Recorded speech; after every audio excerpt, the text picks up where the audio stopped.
Hello students, हमारे इस platform पे आप सभी का स्वागत है। आज वेक्टर चल रहा है और वेक्टर कंटिन्यूएशन में चल रहा है। तो जो पिछला लेक्चर वेक्टर का हुआ था उसमें मैंने यूनिट वेक्टर्स के बारे में बताया था और वेक्टर एडिशन के बारे में भी बताया था। मतलब यूनिट वेक्टर्स को यूज़ करते हुए कैसे एडिशन का यूज़ करेंगे, कैसे एडिशन करेंगे। तो आज मैं क्या कर रहा हूँ, आज मैं कुछ क्वेश्चंस की प्रैक्टिस करा रहा हूँ। तो आप वीडियो को आज लास्ट तक देखिएगा और अगर आपको अच्छा लगता है तो प्लीज़ हमारे चैनल को सब्सक्राइब करिएगा, लाइक करिएगा, फॉलो करिएगा। चलिए एक क्वेश्चन उठाते हैं। वेक्टर ए इक्वल टू मान लीजिए i cap plus 2j cap. Vector b equal to -3i cap minus 4j cap. हमें निकालना है, ये गिवन है, हमें निकालना है what is the resultant of these two vectors. Resultant का मतलब क्या होता है? रिजल्टेंट मतलब आर वेक्टर। आर वेक्टर क्या हो जाएगा? रिजल्टेंट का मतलब है वेक्टर एडिशन, ए वेक्टर प्लस बी वेक्टर। तो आर वेक्टर कितना हो जाएगा? दोनों को ऐड करिए तो क्या हो जाएगा? ये हो जाएगा -2i कैप -2j कैप। तो दिस इज द रिजल्टेंट, ये रिजल्टेंट आ गया। अब अगर आपको मान लीजिए ये भी निकालना है what is the magnitude of the resultant. Magnitude of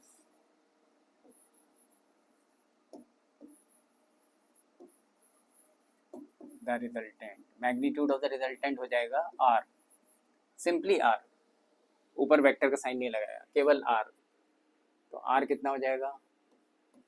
square root of this square plus this square, मतलब -2 का स्क्वायर प्लस -2 का स्क्वायर।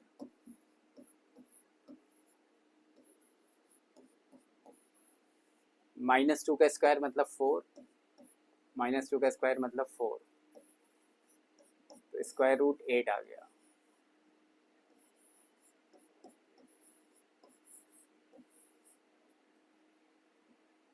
तो ये आ गया, मतलब दिस इज द मैग्नीट्यूड, मतलब वेक्टर की लंबाई आ गई, वेक्टर का मैग्नीट्यूड आ गया। और अगर डायरेक्शन भी निकालना है तो डायरेक्शन को भी निकाल सकते हैं। मतलब अगर आप स्ट्रेट अवे देखें तो मैंने आपको शॉर्टकट बताया था डायरेक्शन निकालने का। स्ट्रेट अवे ऐसे निकाल सकते हैं, जो tan थीटा होगा वो j कैप के साथ क्या लिखा है? -2, i कैप के साथ क्या लिखा है? -2, -2/2। तो tan थीटा कितना होगा? 1 हो जाएगा। और अगर आप फील करना चाहते हो कि ये वेक्टर दिखेगा कैसा, स्पेस में कैसा दिखेगा, तो उसके लिए आप ऐसे कर सकते हो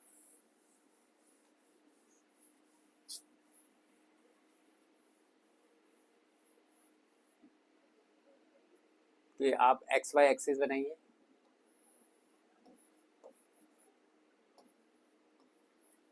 एक्सिस सिस्टम बना लिया। हम देखना फील करना चाहते हैं कि वेक्टर कैसा दिखेगा। ओरिजिन से चलिए, आई कैप के साथ क्या लिखा है? -2। तो ओरिजिन से चलिए और एक्स एक्सिस पे लेफ्ट की तरफ बढ़िए।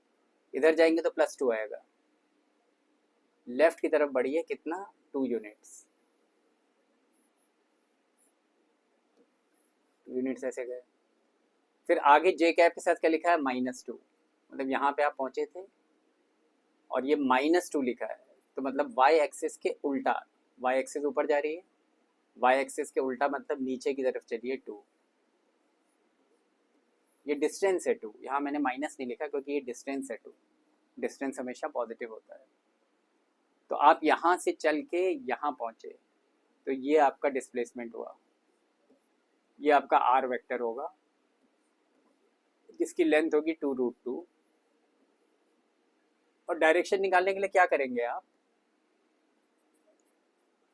कि एक्स एक्सिस के ऊपर आप पेन रख दीजिए और एंटी क्लॉकवाइज घूमते चले जाइए, जहाँ पे आर आ जाए वहाँ रुक जाइए। तो this is the angle theta. ये आपका इंटरप्रिटेशन है, मतलब जो वेक्टर स्पेस में दिखेगा वो ऐसा दिखेगा। चलिए अब इसी कॉन्सेप्ट पे आज हम कुछ प्रैक्टिस कर रहे हैं। अगला क्वेश्चन देखिए, मान लीजिए 3 वेक्टर्स है। एक वेक्टर ऐसे जा रहा है, इसका मैग्नीट्यूड है मान लीजिए 2, और ये एंगल है मान लीजिए 60 डिग्री। दिस इज सपोज ये ए वेक्टर है मान लीजिए, दूसरा वेक्टर है बी वेक्टर, इसका मैग्नीट्यूड है मान लीजिए 1, तीसरा वेक्टर है सी वेक्टर। सी वेक्टर इस तरीके से ओरिएंटेड है, इसका मैग्नीट्यूड है मान लीजिए 2, और ये एंगल भी 60 डिग्री है। हमको निकालना है, we have to find the resultant of these three. We have to find r vector. R vector will be equal to, resultant निकालना है तीनों का, a vector plus b vector plus c vector.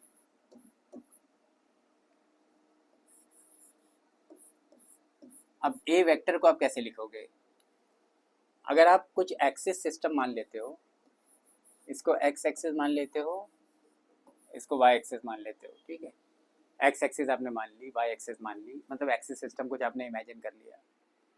अब आप ये देखिए कि अगर आप इसको रिजॉल्व करोगे तो इस वेक्टर का इधर क्या कंपोनेंट आएगा? इधर जो कंपोनेंट आएगा वो आएगा 2 cos 60 डिग्री, और इधर वाला कंपोनेंट होगा 2 sin 60 डिग्री। मतलब ये वाला जो कंपोनेंट होगा, मैग्नीट्यूड 2 है, तो ये वाला जो कंपोनेंट होगा that will be 2 cos 60 degree, और इधर वाला ये कंपोनेंट जो होगा that will be 2 sin 60 degree. Similarly इस फैक्टर को अगर आप रिजॉल्व करोगे, ऐसे जा रहा है, तो इसका इधर जो कंपोनेंट आएगा ये हो जाएगा 2 cos 60 डिग्री, और ऐसे जो कंपोनेंट आएगा वो हो जाएगा 2 sin 60 डिग्री।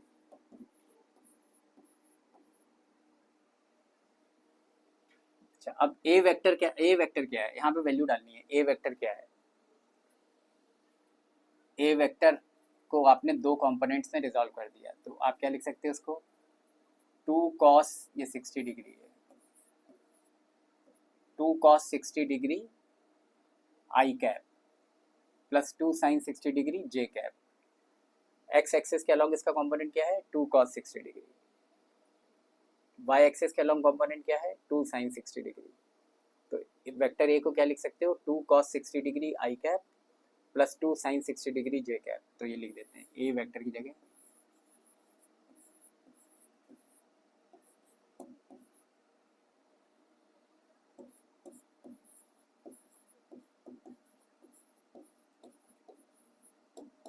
ये मैंने ए वेक्टर लिख दिया यहाँ पे, plus b vector. B vector देखिए, पूरा वेक्टर ये जो है ये वाई एक्सिस के पैरेलल है, और मैग्नीट्यूड 1 है, तो इसको सीधे सीधे लिख सकते हो 1 इंटू जे कैप।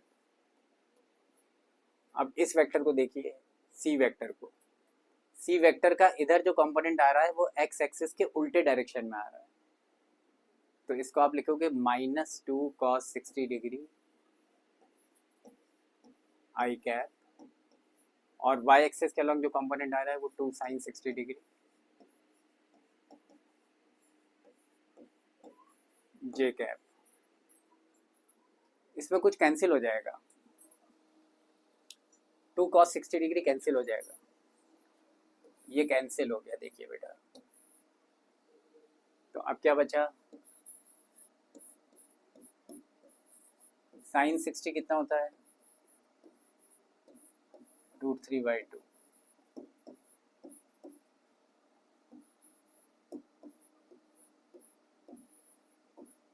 फिर यहाँ पे sin 60 हो गया,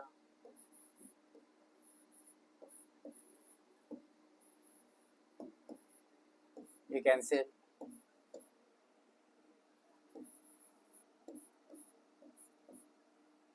जे कैप कॉमन ले लेते हैं, अंदर कितना आया? √3 + 1 + √3, यानी ये आ गया 2√3। इन दोनों को क्लब करिए, 2√3 + 1 टाइम्स जे कैप, ये आ गया रिजल्टेंट, आ गया इन 3 वेक्टर्स का रिजल्टेंट आ गया। तो मतलब इस तरह की जो प्रॉब्लम्स होंगी उनको सॉल्व करने का ये माइंडसेट होगा। चलिए अब इसी से संबंधित दूसरी प्रॉब्लम करते हैं।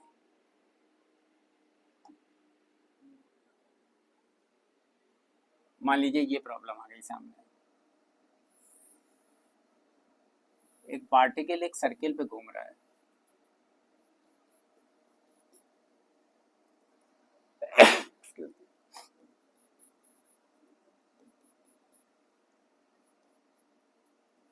इसकी स्पीड मान लीजिए, सर्किल पे घूम रहा है, इमेजिन करिए पार्टिकल सर्किल पे घूम रहा है। अभी पॉइंट 1 पे है, स्पीड v है। कुछ टाइम के बाद ये, मतलब अभी मान लीजिए वेलोसिटी v है और स्पीड v है, और कुछ टाइम के बाद ये क्लॉकवाइज घूम रहा है,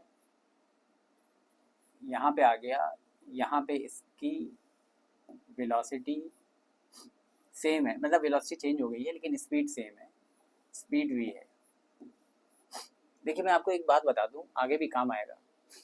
अगर पार्टिकल सर्किल पे घूम रहा है या कैसे भी किसी भी कर्व पे घूम रहा है, तो किसी भी इंस्टेंट पे उसकी वेलोसिटी का जो डायरेक्शन होगा वो टेंजेंट के अलोंग होगा।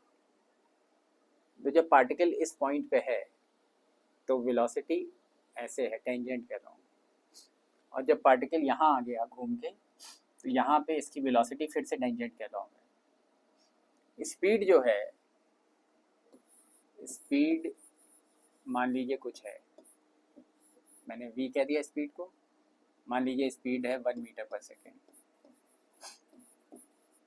कन्वीनियंट वैल्यू ले ली, स्पीड हो गई 1 मीटर पर सेकेंड। हमको निकालना है what is the change in the velocity. देखिए अगर वो पूछता what is the change in the speed तो वो जीरो होता, क्योंकि यहाँ पे भी स्पीड 1 मीटर पर सेकेंड है और यहाँ पे भी स्पीड 1 मीटर पर सेकेंड है, दोनों पॉइंट्स पे स्पीड सेम है। तो अगर वो पूछता what is the change in the speed, तो चेंज तो हो ही नहीं स्पीड में कुछ, तो change in the speed zero है। लेकिन अगर वो पूछता है what is the change in the velocity, तो वो कैसे निकलेगा? वेलोसिटी के बाद डायरेक्शन भी होता है, क्योंकि देखिए यहाँ पे जो वेलोसिटी है उसका डायरेक्शन ये है।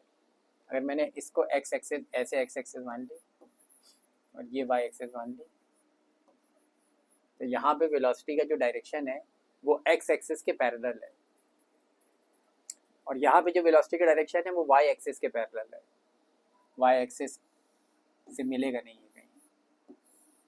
तो मतलब देखिए आपको दिख रहा है ना वेलोसिटी का डायरेक्शन चेंज हो रहा है, यहाँ पे वेलोसिटी इस डायरेक्शन में, यहाँ पे वेलोसिटी इस डायरेक्शन में, तो एटलीस्ट वेलोसिटी का डायरेक्शन चेंज हो रहा है, और velocity is a vector quantity, तो वेलोसिटी चेंज हो रही है।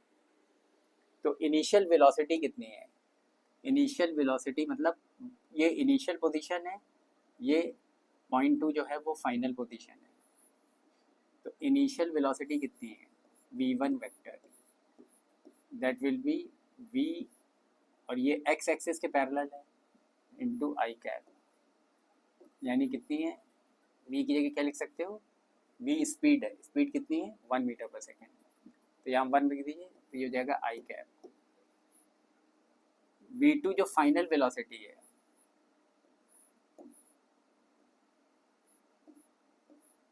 वो कितनी है? वो नीचे की तरफ है, मतलब y एक्सिस के उल्टा है, तो ये कितनी हो जाएगी? Minus v j cap. अब v की वैल्यू कितनी है? v की वैल्यू 1 है, माइनस जे कैप, ये फाइनल वेलोसिटी हो गई।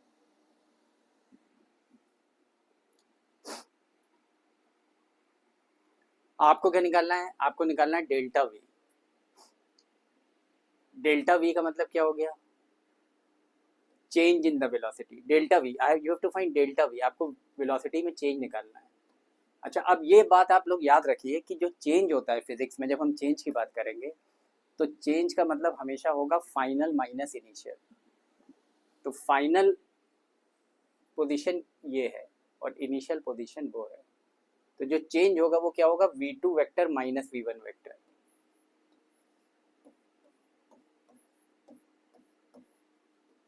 v2 वेक्टर कितना है? Minus j cap, minus v1 vector कितना है आई कैप। तो जो वेलोसिटी में चेंज है वो ये है, फाइनल माइनस इनिशियल।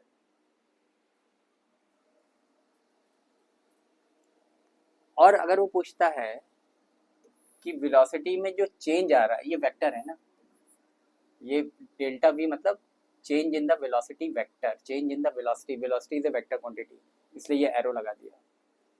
अगर वो पूछता है कि जो वेलोसिटी में चेंज आ रहा है उसका मैग्नीट्यूड कितना है, अगर वो पूछता है मैग्नीट्यूड ऑफ द चेंज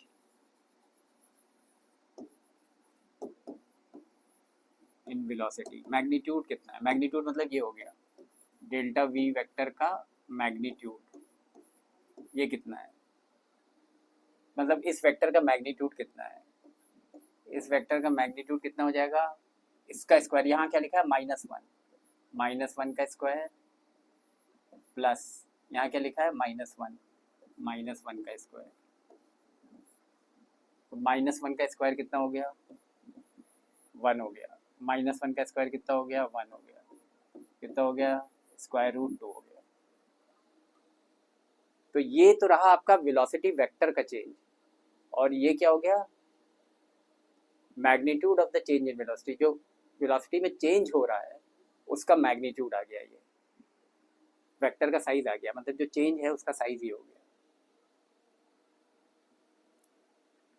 अच्छा, अब इसी से मिलता जुलता एक क्वेश्चन और प्रैक्टिस कर सकते हैं कि अगर मान लीजिए प्रॉब्लम ये है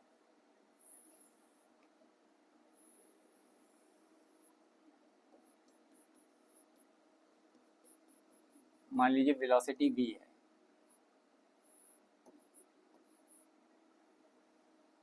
यहाँ पे वेलोसिटी स्पीड जो है वो v है, और बॉडी ऐसे घूम रही क्लॉकवाइज, थोड़े टाइम के बाद बॉडी यहाँ आ गई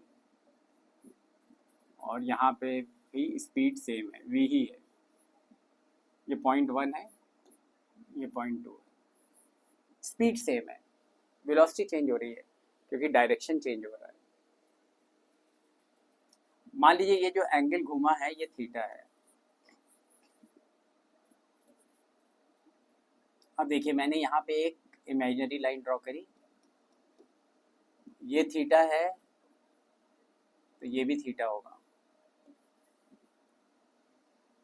ये टेंजेंट खींचा है तो ये पूरा 90 है, ये 90 है पूरा और ये थीटा है, तो ये वाला एंगल 90 माइनस थीटा हो जाएगा। अब देखिए ये वाला एंगल हो जाएगा 90 माइनस थीटा, और ये पूरा 90 है तो ये एंगल हो जाएगा थीटा। एक्स और वाई एक्सिस मैंने यही मान ली, इधर एक्स एक्सिस,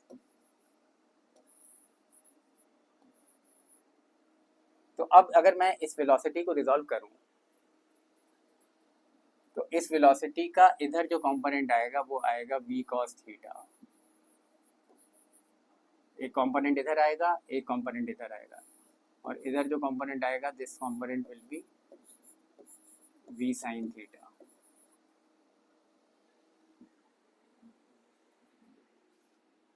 v1 वेक्टर क्या होगा, 0.1 पे जो वेलोसिटी है वेक्टर फॉर्म में क्या होगी, ये वेलोसिटी जो है वो एक्स एक्सिस के पैरेलल है तो क्या होगी v इंटू आई कैप, और v2 वेक्टर क्या होगा, v2 वेक्टर मतलब इस पॉइंट पे वेलोसिटी, इस वेलोसिटी के दो कंपोनेंट्स हो गए, ये वाला कंपोनेंट तो देखिए एक्स एक्सिस के पैरेलल है तो कितना होगा v cos थीटा आई कैप, और ये वाला कंपोनेंट आप देखिए y एक्सिस के उल्टा है तो ये हो जाएगा -v sin थीटा जे कैप।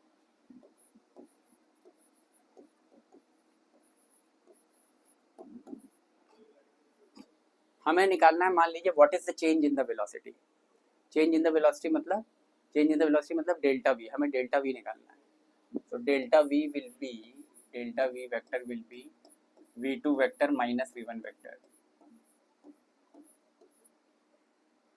यहाँ से डेल्टा वी आ जाएगा। पहले v2 वेक्टर लिखिए, v cos थीटा आई कैप माइनस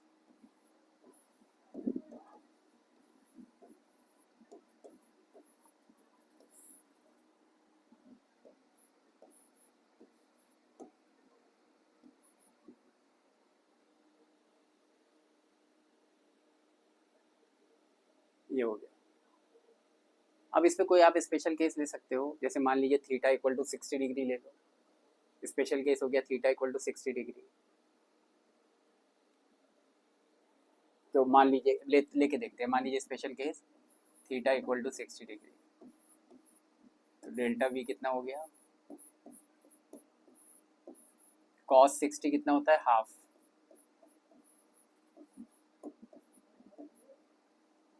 साइन 60 कितना होता है, √3/2।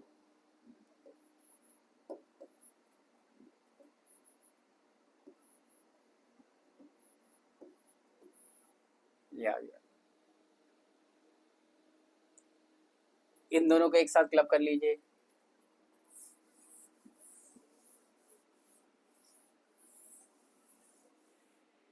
तो डेल्टा वी वेक्टर हो गया, ये है v/2 आई कैप, ये है माइनस वी आई कैप, तो कितना हो जाएगा ये माइनस v/2 आई कैप,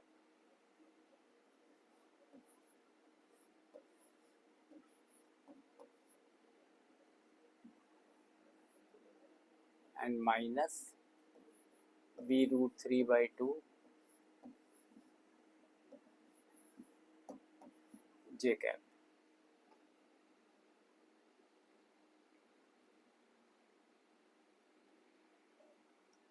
इसका मैग्नीट्यूड कितना होगा,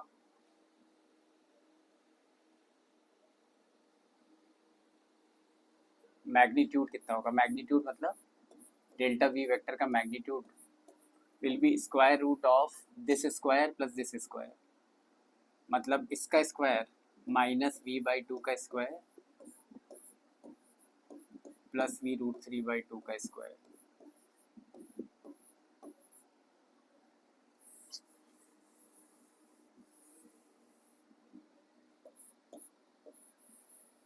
कितना हो गया, v²/4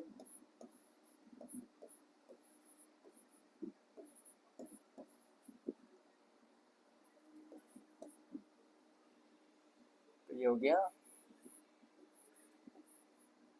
ये हो जाएगा, देखिए 3v²/4 प्लस v²/4 कितना हो गया, 4v²/4, 4 कैंसिल हो गया, v² बचा, यानी ये v आ गया, तो इसका मैग्नीट्यूड v होगा।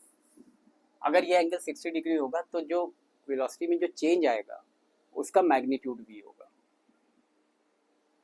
तो इस तरह से ये क्वेश्चन भी आपने समझ लिया होगा कैसे होगा, मतलब इस तरह के क्वेश्चन कैसे होंगे, आपको वेक्टर के कंपोनेंट लेना आना चाहिए, और you should be very smart in taking the components of the vectors.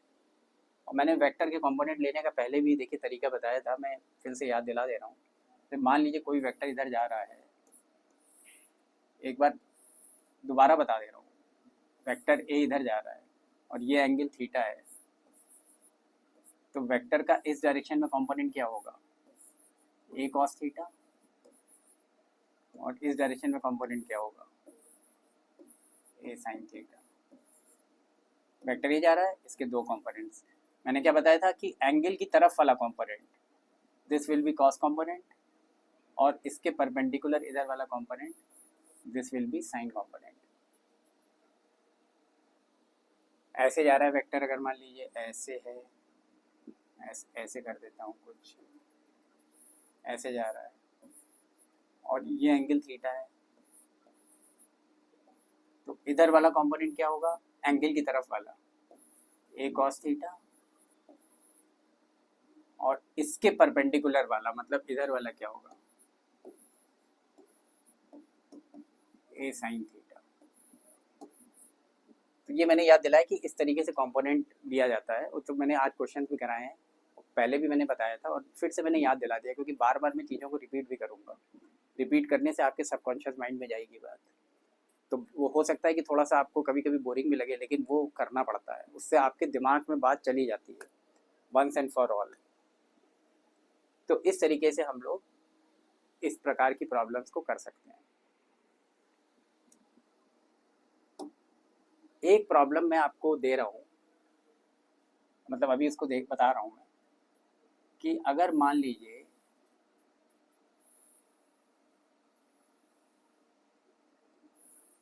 दिलचस्प प्रॉब्लम है, मतलब इंटरेस्ट आ सकता है इससे। मान लीजिए कैरम बोर्ड है और ये डायमेंशन मान लीजिए 4 फीट बाय 4 फीट का कैरम बोर्ड है। यहाँ पे मान लीजिए क्वीन रखी है, सेंटर पे क्वीन रखी है, आपने इसको हिट किया, ये आगे वाली साइड से टकराई और रिबाउंड होके वापस ये इस होल में चली गई। यहाँ से आपने हिट किया, पहले यहाँ पहुंची, पॉइंट ए पे टकराई और टक्कर के बाद ये पीछे ऐसे जाके इस होल में चली गई। सेंटर पे रखी थी क्वीन। आपको ये निकालना है कि ये ए बी क्या होगा।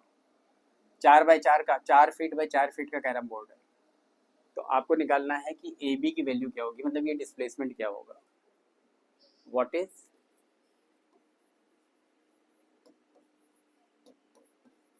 द वैल्यू ऑफ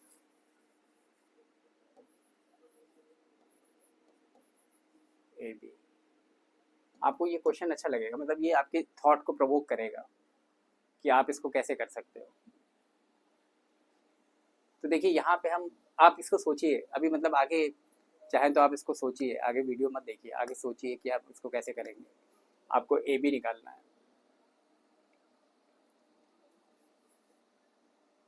तो अगर मैं अगर आप इसको चाहें तो सोचिए, अभी आप वीडियो बंद कर दीजिए, आप इसको सोचिए,